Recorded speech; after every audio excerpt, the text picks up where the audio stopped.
বাহ বাহ, বাংলাদেশের জনগণ, আপনারা একজন ব্যবসায়ীকে হত্যা করেছেন, ইট মেরে পাথর মেরে, যেগুলো জাহিলিয়াতের যুগকেও আপনারা হার মানিয়ে ফেলেছেন। মিটফোর্ড হসপিটালের সামনে আপনারা যেই কাণ্ডটা করিয়েছেন, যেই দলেরই করিয়েছেন, আপনারা মনে রাখিয়েন এটা বাংলাদেশ, এটা স্বাধীন একটা দেশ। আমরা সব কিছু করতে পারি, সব কিছু বিসর্জন দিতে পারি, তবে ভারাক্রান্ত দুঃখ একটাই আমার এই হৃদয়ে, যারা ওইখানে ছিলেন, প্রেজেন্ট যারা ছিলেন, উপস্থিত যারা ছিলেন, ওইখানে সাধারণ জনগণ যারা ছিলেন এবং ব্যবসায়িক যারা দোকানদার, আশেপাশের যারা দোকানদারেরা ছিলেন, শুধু তাকিয়েই দেখছেন। যারা ওনাকে হত্যা করেছে ওনার সংখ্যায় কম ছিল, কিন্তু আপনারা আশেপাশে যতগুলো জনসংখ্যায় সাধারণ জনগণ ছিলেন এবং যারা ব্যবসায়িক দোকানদাররা ছিলেন, আপনারা সংখ্যায় অনেক বেশি ছিলেন, কিন্তু আপনারা একটাবারও প্রতিবাদ কেউ করেননি, শুধু দূর থেকে তাকিয়ে দেখছেন। আর এমন একটা পরিস্থিতি করে তুলেছে তারা, মানুষটা মারা গেছে কিনা ধাক্কা দিয়ে দেখে, মারা যায়নি বলে আবার ইট উঠে পাথর উঠিয়ে ফিক্কা মারে, যেমন জাহিলিয়াতের যুগে এই কাজগুলো করা হয়েছিল।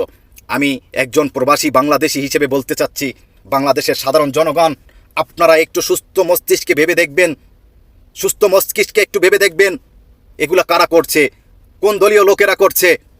আপনারা এদেরকে চিহ্নিত করে চিনে রাখেন, ভবিষ্যতে আপনাদের কাজে আসবে।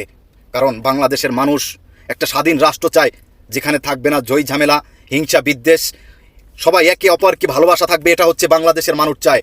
তাই আমি বাংলাদেশের সাধারণ জনগণকে বলবো, আপনারা এদেরকে চিহ্নিত করে অবশ্যই এদেরকে, যারা এই সমস্ত কাজের সাথে জড়িত, প্রতিটা ব্যক্তিকে আইনের হাতে তুলে দিবেন।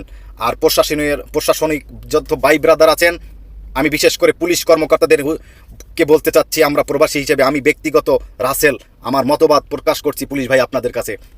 আপনারা কোন দলের সাপোর্টার করছেন? এখনও কোনো নির্বাচিত সরকার হয় নাই।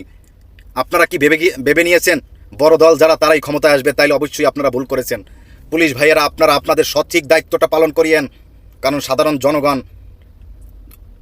জনগণ কি করেছে, ফ্যাসিস্ট আওয়ামী লীগকে আপনারা দেখেছেন। তাই আমি বলবো পুলিশ ভাইদেরকে হাত জোর করে, আপনারা জনগণের গোলাম, জনগণের টাকায় আপনাদের ফ্যামিলি চলে, এ কথাটা মাথায় রাখিয়েন আপনারা।